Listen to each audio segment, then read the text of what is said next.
Nakita ko po siya doon sa CCTV footage po na sumemplang po yung babae. Na ang kwento po ng anak ko, goal po niya, tulungan yung babae. Yan bang sumuntok sa kanya, nakapulang t-shirt na yan? Yan ba'y pulis? Opo, sir. Paano mo nalaman na pulis siya? Inamin niya po doon sa tiyahin yung ginawa niya po. Kaano-ano ng pulis yung babaeng... Asawa daw po.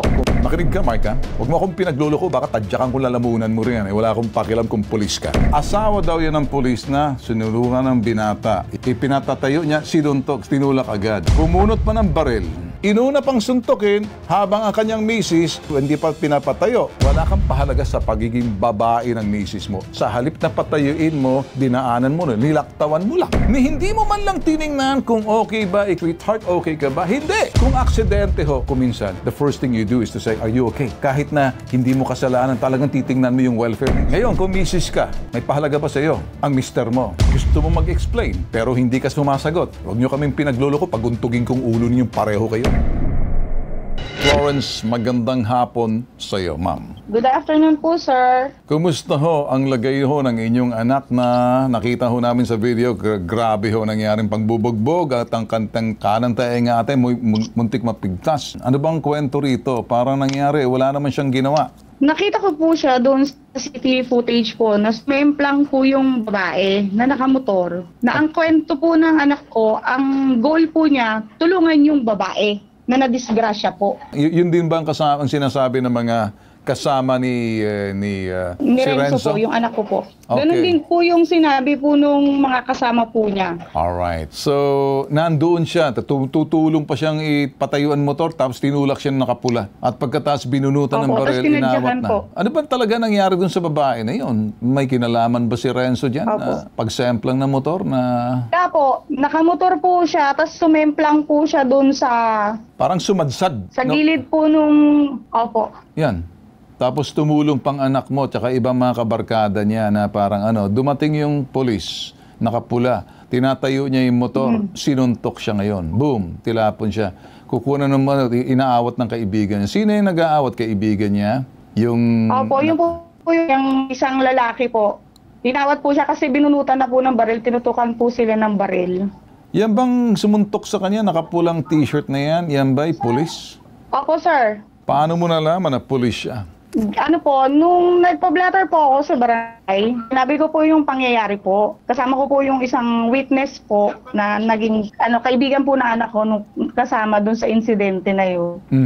Ngayon, nung nakita ko na po yung CCTV footage, sinabi din ng mga tanod na pulis po yan, yung nakapula. So nakuha mong pangalan ng pulis? Opo. Anong dahilan? Ba't galit na galit siya? Wala namang ginawang anak mo rito. Gusto niya naman tulungan yung babaeng na nasadsad tsaka yung motor tatayo niya. Bakit siya napagbunto na ng galit? Ang pagkakaalam ko po kasi, lumapit po yung pulis na yan doon po sa asawa ng bayaw ko kasi pamangkin po siya. Nangihingi po ng sorry. Akala daw po, ayon po doon sa pulis, nabangga daw po ng anak ko. Kaano-ano ng pulis yung babaeng nakasakay sa motorsiklo biglang sumadsad na lang? Ayan, natutulungan pa nga ng anak. Napag-alaman ko po, asawa daw po. Asawa ng pulis to? Inuna niya yung galit niya, ang asawa niya, kung asawa niya, bakit ayan? Asawa niya ba yan?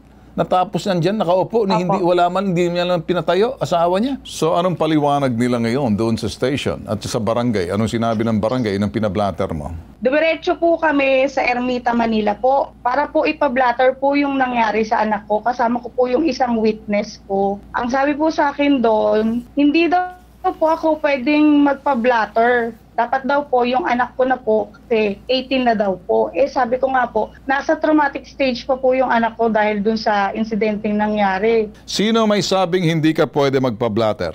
Dun po sa Ermita, Manila po, sa information po. Papablatter ka sa pulis o sa barangay? Sa pulis na po. Okay. Kanino mo nakuha yung pangalan ng pulis?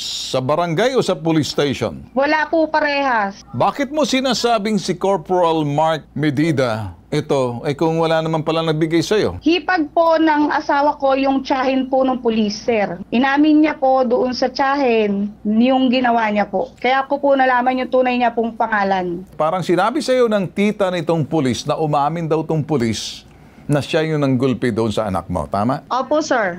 Okay. So, ano sinabi mo roon sa tita ng pulis? Ang ang sabi ko po, kasi noong una po, emotional pa po ako.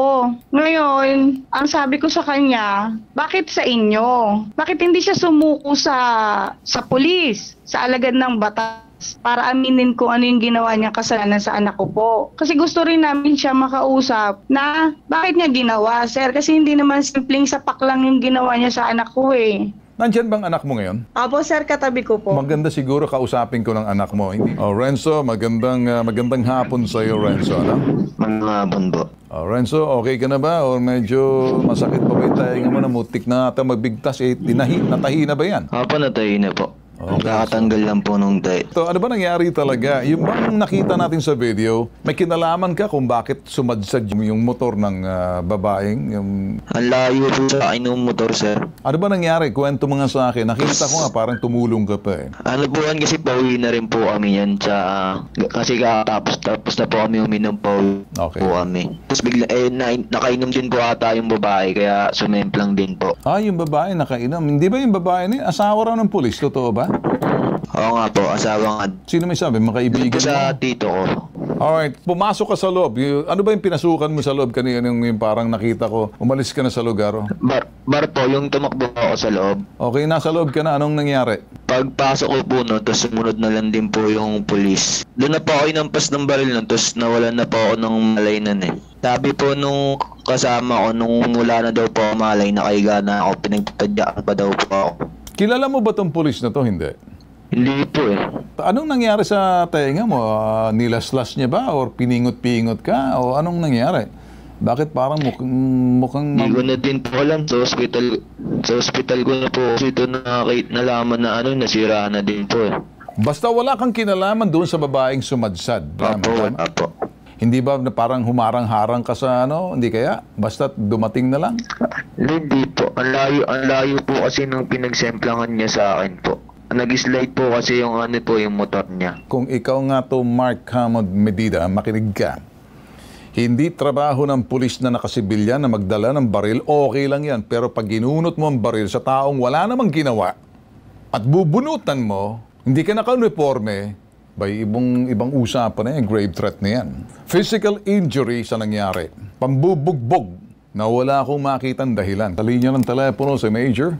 Major Ines, magandang hapon sa iyo. Magandang hapon, Sir Ben. Isang kalmadong hapon sa iyo. Alright. Sir, may pulis ba tayo din na pangalan Mark Medida? Yes, Sir Ben, may kagyat tayong aksyon dyan. Nung nalaman nga natin na yung pangyayari na yung kagyat natin pinahanap dito sa Manila Police District at nalaman nga natin na naka-assign siya dito sa District Mobile Force Battalion, itong 3rd Company.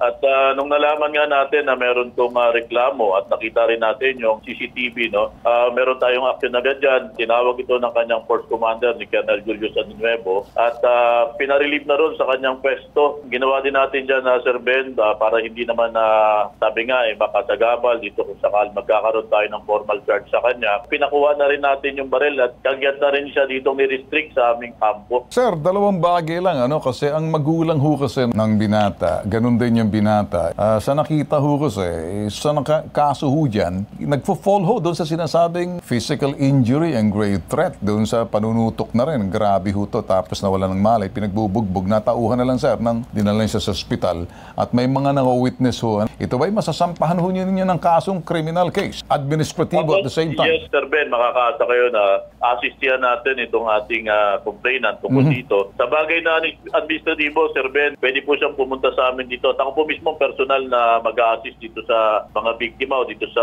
mga kamag-anak dito para makapag-file ng formal charge. Okay. Ito naman po, Sir Ben, sa criminal aspect naman po, kasi po nangyari po to Sir Ben, kung di po ako nagkakamali. May ito po, dito po sa may area po ng Malate, pwede din naman po siya na mag-file ng formal complaint, criminal complaint. Dito po sa Malate Police Station para makunan po ng statement. Alright. At malaman po natin kung ano po yung tamang ikakaso sa kanya. Alright. With that, sir, kami nagpapasalamat at sabihin na lang ho namin sa magulang, at nakita naman ho namin talagang hindi nyo kinokondone, hindi kinokonsente, ay sa mga ganun agad na-relieve nyo agad, floating status, nakita ho natin, narinig ho namin sa inyo, which is normal ho sa ibang mga pulis ho natin, whether Quezon City, nakita rin ho naman natin dito. Nagpapasalamat po kami, Sir Major, at pagkatapos ay tutulungan na lang ho namin yung magulang at saka anak na lumapit ho sa inyong tanggapan sa tulong ho ninyo. Tama po kayo, Sir Ben. Maraming pong salamat at hindi po ito kukonsintin at gigipit balikat ng pamunuan ng Manila Police District. With that, sir, mabuhay po kayo. Inaasahan po namin ang inyong agarang pagkilos sa pagtulong na rin sa pamilya.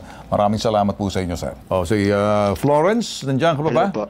Florence? Apo, sir. Okay, Florence, gabayan mo rin siguro ang Apo, anak mo sir. na pwede ka magsampa ng kaso. Ngayon, naka-floating status na raw itong pulis. At tinanggalan na lang ng baril.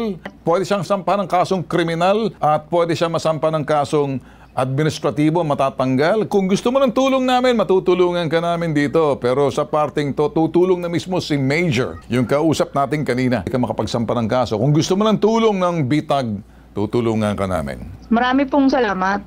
Okay, anytime, pwede mo kaming tawagan o i-check ka namin kung ano yung mga update na lang.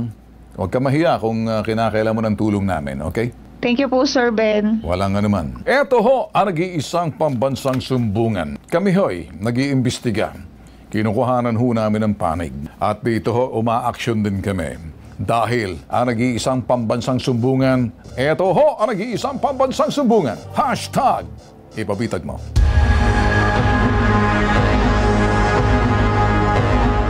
Ito'y imbestigahan ho natin kasi parang may gusto ata magpaliwanag dito, ano? Nakatutok ho kami rito. Kaya lang, may tumawag ho sa amin. Yan ho yung sitwasyon, may sasadsad ho na motor.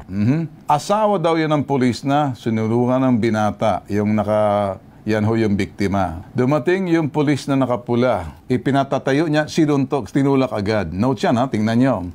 Bumunot pa ng baril, tututukan, inaawat siya. Kung asawa nitong pulis, itong babaeng sumadsad, hindi niya man lang tiningnan ang kanyang misis, nilaktawan pa, dinaanan lang. Inuna pang suntukin habang ang kanyang misis dapa doon sa sinasabing hindi pa pinapatayo. Nakikita nyo ngayon. Well, sa parteng yan, simple lang hong aking sasabihin. Kung may misis ka at nakita mong sadsad na dyan, ang unang gagawin mo, itayo mo ang misis mo, tingnan mo okay ka ba. Ibang tao pang pumansin sa kanyang misis. Ibig sabihin, ayan, sinuntok, sinipa uli, yan. Kung kayo ho'y may misis, lalo-lalo na pulis kayo, kung pulis kayo, wala kayong karapatan magkaroon ng misis na nakikita ninyo sadsad na sa kalsada pagkatapos hindi mo man lang tinulungan, stupidong pulis ka. Bakit? Kasi kung misis mo, yan, hindi mo hahayaan nakahiga sa kalsada. Sa halip na ipatayo mo, stupido, gunggong ang mister. Misis, tandaan yan. Ngayon, narito ang mensahe ni Hermie sa aming Facebook page ng Bitag Live. Si Hermie raw, asawa ni Corporal at hindi raw siya ng bugbog. Sabi ho, Hermie. Hi po, ako po yung asawa ng pulis na si Corporal Mark Hamod Medida na nakapanakit dahil na aksidente po ako dahil doon po sa lasing na binatilyo. Diretso po sana ako na ilang po kasi ako talaga sa kanya dahil gumigewang-gewang na po siya sa kalsada at nakahubad. At kaya umiwas ako. Pag iwas ko po ay na-outbalance ako hanggang sumadsad po ako.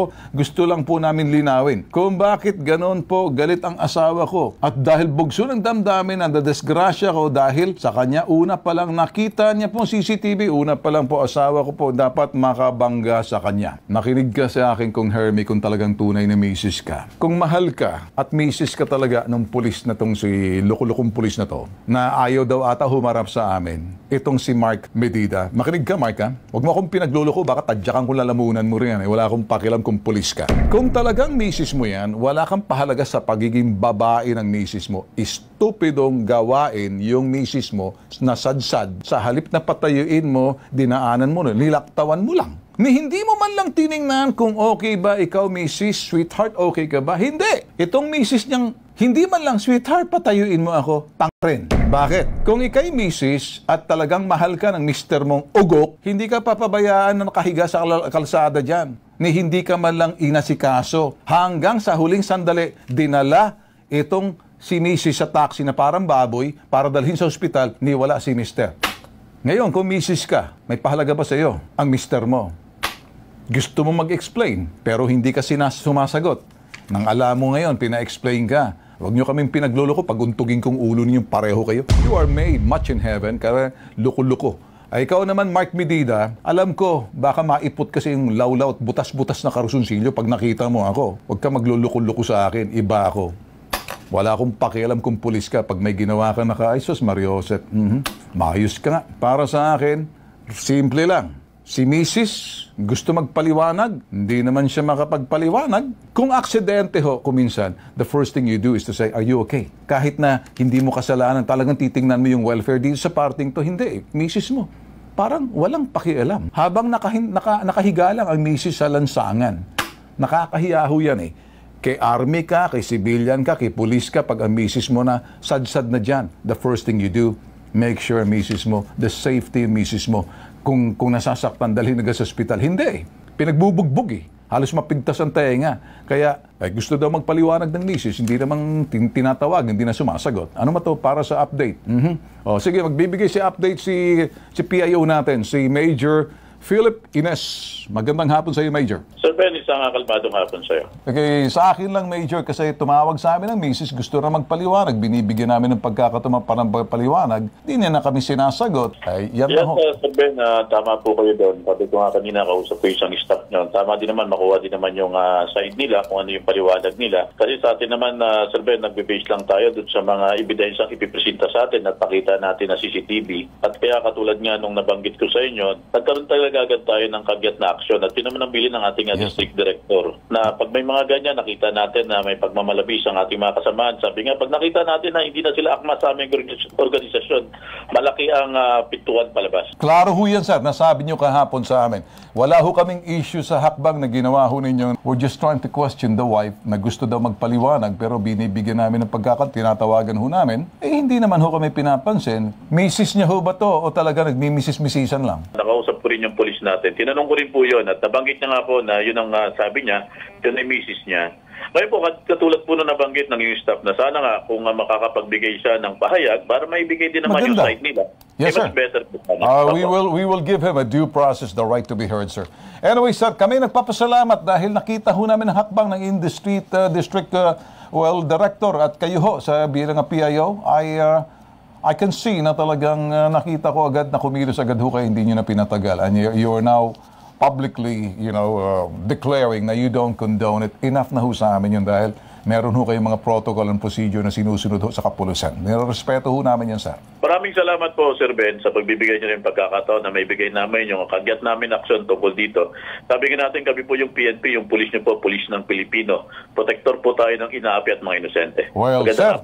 Well taken ho yan. Klarong-klaro ho yung mensahe ninyo. I believe in that as well, sir. Maraming salamat. Mabuhay po kayo, sir. Para naman doon sa misis ni Mark Medida at sa iyo, Mark Medida, may karapatan ka at kung gusto mo talaga makuha ang side mo, ako mismo, bibigyan kita ng camera. Don't be afraid of me.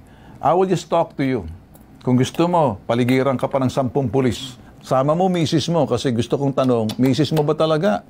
Well, wala na ho kaming oras. Maraming salamat ho sa iyong pagtatangkilik at panunood ho ng nag-iisang pambansang sumbungan. Imbestigahan at anumang reklamo, pinaaksyonan ho namin. #Ipabitag mo.